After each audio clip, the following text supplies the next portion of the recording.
طبعا حلقة الجلاش يا رب تكون حلقة سهلة وبسيطة وسهلة، وتكون حلقة كده تنال رضاكم ان شاء الله. انا طبعا حاطة عليه سكر بودر، بس انا حاطة حبة قليلين لان طبعا مسياه بالشربات. اللي حابب يزود عليه بقى سكر ده راجع لكم انتوا. زي ما قلت الشربات كوبايتين سكر، كوباية مية، نص ليمونة، وباكيت فانيليا. الشربات هتحطيه 10 دقايق، من وقت ما تحطيه 10 دقايق بس، ولا بيسكر ولا تحط عليه اي اضافات ولا اي حاجه. يغلي 10 دقايق وبعد كده احلى شربات. الشربات بيكون ساقع بتاع الجلاش والكنافه، اما بتاع البسبوسه بيكون دافي.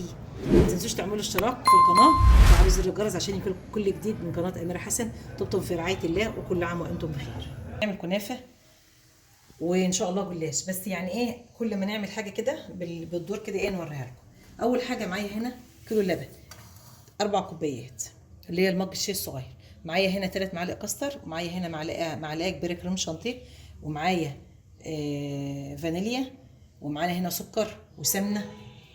معايا سمنه، دي سمنه خليط بلدي على نباتين. واول حاجه هنعملها الكريمه الكدابه او المهلبيه، ده على البارد. يعني ده اللبن اهو والكاستر ماشي. وهنحط بس كمان ايه معلقه سكر، معلقه معلقتين. اللي حابب يحط يحط، اللي مش حابب ما يحطش، ده راجع له. هنحط معلقه سكر كمان اهي، بس احطها ده واحد اتنين عشان ما تبقاش الحاجه ايه مسكره قوي. حطينا ايه معلقتين سكر، طبعا قلبنا على البارد. وهنحط كمان ايه الفانيليا ديت اللي هي الكريمه او القشطه الكدابه زي ما بتقول. يبقى احنا حطينا ايه، حطينا 3 معالق كاستر كبار على 4 مجات لبن، ده كيلو. معاهم معلقه كريم شانتيه كبيره ومعلقتين سكر ومعاهم فانيليا. هنعمل القشطه الكدابه. لو عندك حته قشطه بس لما تيجي تتعمل، يعني القرب ما تيجي بقى تربط، او حته زبده اللي عندك حطيه، دي او دي عشان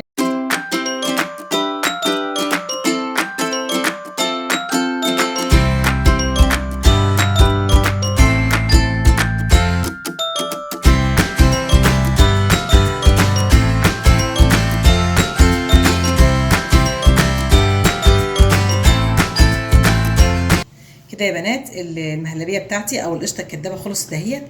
زي ما قلت لو عندك معلقه قشطه حطيها، معلقتين كبار. مفيش يبقى قطعه زبده زي ما انا هعمل كده اهي كده. بصوا كده اهو، دي القشطه. هنعمل فيها ايه، طبعا صبيها في طبق وغطيها عشان الوش ما يعملش قشره. وبعد كده لما نيجي نستخدمها مع الكنافه هوريها لكم اهي. شايفين الجمال والحلاوه. بصوا كده، دي القشطه الكدابه او الكريم. زي ما قلت 4 كوبايات، 3 معالق كاستر كبار، معلقه كريم شانتيه كبيره، ومعلقه قشطه او معلقه زبده. كده معانا ماشي. اهو فضيها في طبق اهو، وهنسيبها بس دقيقه واحده على ما البخار بتاعها يخف. وبعد كده هنغطيها. تغطيها بايه، بكيس. طبعا اللي انت شايفاها ديت الزبده هي هتسيح مع نفسها اهي. خلاص هنغطيها ونسيبها لحد ما نيجي نشتغل ايه فيها. في نور بالكريمه الكدابه. هيبقى في كريمه كدابه، وهيبقى في برده معاها ايه سوداني وجوز هند. طيب هنعمل ايه؟ اول حاجه هنجيب نص كيلو جلاش على قد ما انت عايزه بقى. انا هعمل على قد ما انا عايزه. هناخد بس ورقه، انا هاخد ورقه واحده ماشي. وهنعمل ايه، مش هندينا حاجه. تمام اهي. اول حاجه اهو، دي الكريمه. انا طبعا مصوراها في حلقه الكنافه، اللي حابب يشوفها يخش على اليوتيوب وعلى الفيسبوك هيلاقي الحلقات دي ان شاء الله موجوده. بصوا كده اهي. عايزه بقى تكتري، عايزه تقللي، ده راجع لك. تصدق احنا ممكن كنا نعملها بتاع زي بتاعت احمد امين، فطاير. بس يلا مش مشكله، اجيب افطار منها. ما هي فطير اهي. لما تعملي واحده واحده واحده شكل واحده كده بس كده مش هتقفل. بس كده بنجرب. بس لو هات السكينه كده. بصوا يا حبايب قلبي، اول حاجه اهي ماشي. بصوا كده اهي. طيب هنعمل ايه في اول حاجه في الصينيه؟ هنحط شويه سمنه. لا سكه. لا مش عايزه افرش. هنكتر شويه حلوين كده وهنرش عليه كتير. يعني انا ما بحطش ليه؟ لان انا كده كده هسقيه سمنه كتير. تمام اهي. بصوا كده. بصوا يا بنات اهي. اللي عايز يعرض اللي عايز يرفعه براحتكم.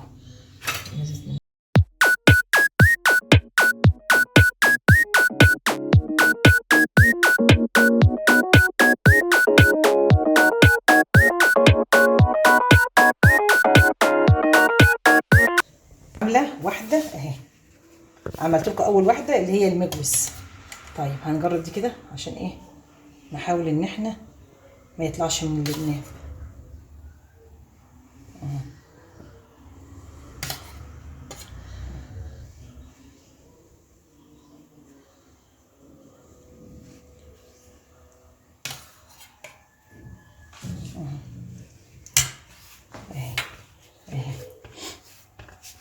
ممكن تعمليها مجوز وممكن تعمليها زي ما انا عملتها كده. دي طريقتين برضو. تمام اهي. اهي. ماشي يا بنات اهو. بصوا كده اهو. وزي ما قلت النار على نار متوسطه، سواء الجلاش او الكنافه والبسبوسه لا هتبقى على نار هاديه عشان ما تتحرقش منكم.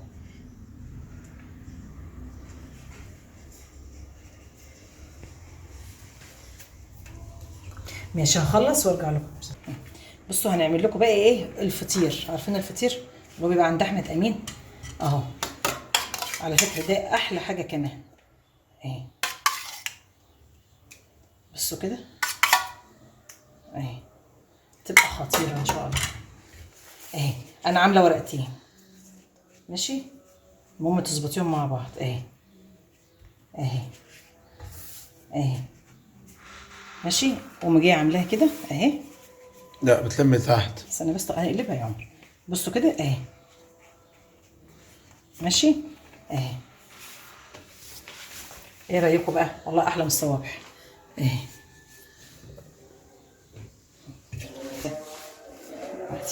اتنين اهمت اهو مع بعض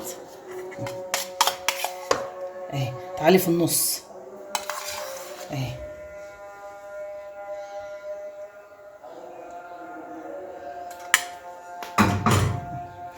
بتاخدي الاتنين اللي هما مع بعض اهو.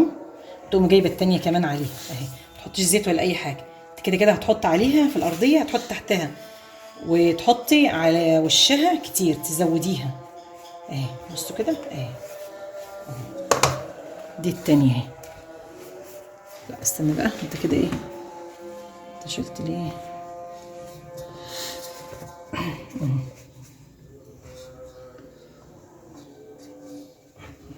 بس كده يا حبايب قلبي. هنحط عليها ايه؟ زي ما قلت هنكتر السمنه اهي اهي. اهم حاجه كتر عليها انت بقى السمنه اهي اهي. بس طبعا حلقه الجلاش يا رب تكون حلقه سهله وبسيطه وسهله، وتكون حلقه كده تنال رضاكم ان شاء الله. انا طبعا حاطه عليه سكر بودر بس انا حاطه حبه قليلين لان طبعا نسياه بالشربات. اللي حابب يزود عليه بقى سكر ده راجع لكم انتوا. زي ما قلت الشربات كوبايتين سكر، كوبايه ميه، نص ليمونه، وباكيت فانيليا. الشربات هتحطيه 10 دقائق. من وقت ما تحطيه 10 دقائق بس، ولا بيسكر ولا تحط عليه اي اضافات ولا اي حاجه. يغلي 10 دقائق وبعد كده احلى شربات. الشربات بيكون ساقع بتاع الجلاش والكنافه، اما بتاع البسبوسه بيكون دافي. ما تنسوش تعملوا اشتراك في القناه وتفعلوا زر الجرس عشان يكون كل جديد من قناه اميره حسن. طبتم في رعايه الله وكل عام وانتم بخير.